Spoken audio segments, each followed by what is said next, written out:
Hello there, Scott Telek, author of the Swithin Arthurian book series, the series that will probably still have installments coming out 20 years from now, if I live that long.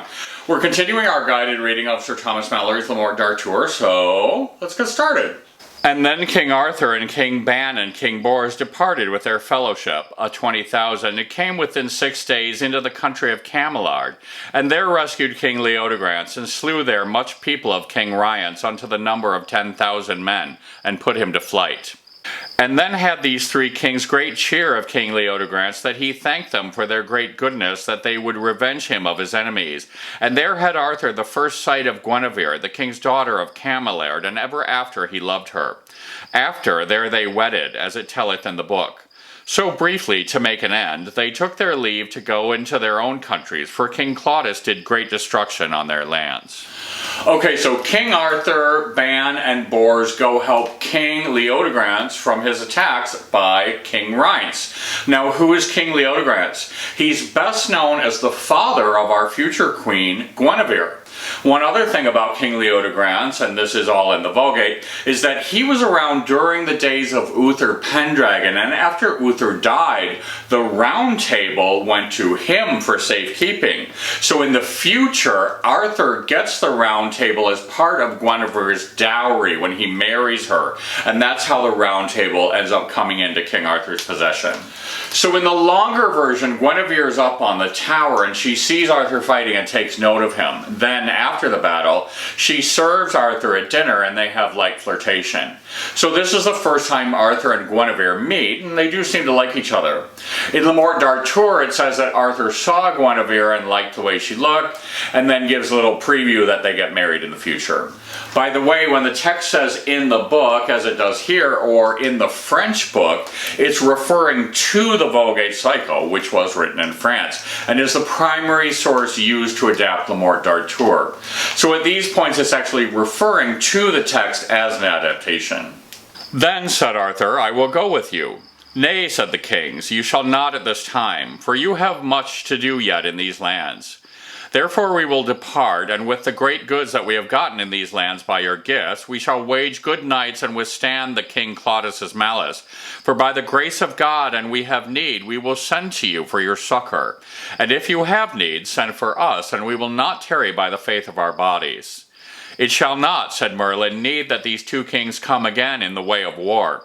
But I know well King Arthur may not be long from you, for within a year or two you shall have great need, and then shall he revenge on you your enemies, as you have done on his. For these 11 kings shall die all in a day by the great might and prowess of arms of 2 valiant knights, as it telleth after. Their names are Balin le Sauvage and Balin his brother, that be marvellous good knights as be any living. Now in here Kings Ban and Bors are going to return to Gaul, and we have a short preview of a war that happens in the next chapter, featuring Balin le Sauvage and his brother Balan.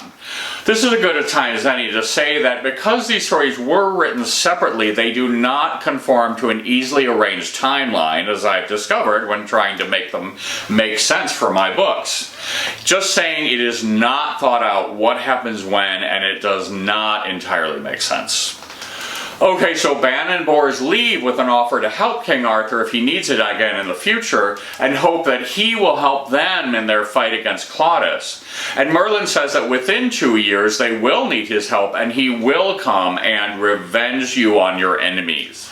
Okay, now hold on to your butt cracks, because I am going to tell you a huge, and very crucial storyline from the Vulgate cycle that Malory left out of Le Morte d'Arthur entirely. And it is mind-boggling to me that he left it out, because it is so huge and so consequential, but at the same time I suspect maybe that's exactly why he did it, because it would take too much time to render and would distort the story so much. It also doesn't really make Arthur look all that great, and we know that Malory is making tweaks here and there as he goes to cast Arthur in a better light.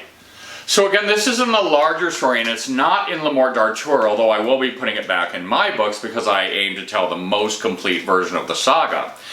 So in a few years, King Ban will have a baby boy, and King Bors will have 2 children who will grow up to become Bors Jr. and Lionel, 2 very major characters. Claudius will attack Ban and Bors, and they will ask Arthur for help, but Arthur does not honor his promise and does not come to help. So then Ban decides that he's going to go to Arthur himself and ask him for help in person. So he brings his wife and his infant son and leaves his beautiful city of Trebe in order to travel to Arthur. He's betrayed as soon as he leaves by his seneschal, and when he climbs a hill to look back, he sees Trebe on fire. He's so heartbroken he has a heart attack and dies. Now his wife sees him fall and she puts the baby down and runs up to him, but after a second she thinks, hey, what about the baby? And she runs back down the hill only to see the baby in the arms of some strange woman who picks him up and takes him into the lake. That woman is Nimue, the Lady of the Lake, and the baby is... wait for it... Lancelot! Yes, Lancelot, like Sir Lancelot, like the Sir Lancelot that goes on to have an affair with Arthur's wife, Guinevere, and the one who's ultimately responsible for Arthur's entire kingdom coming apart.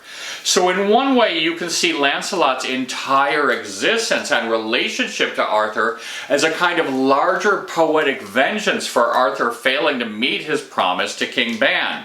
So when you think of how massive that is, isn't it mind-blowing that Malory chose to leave that out?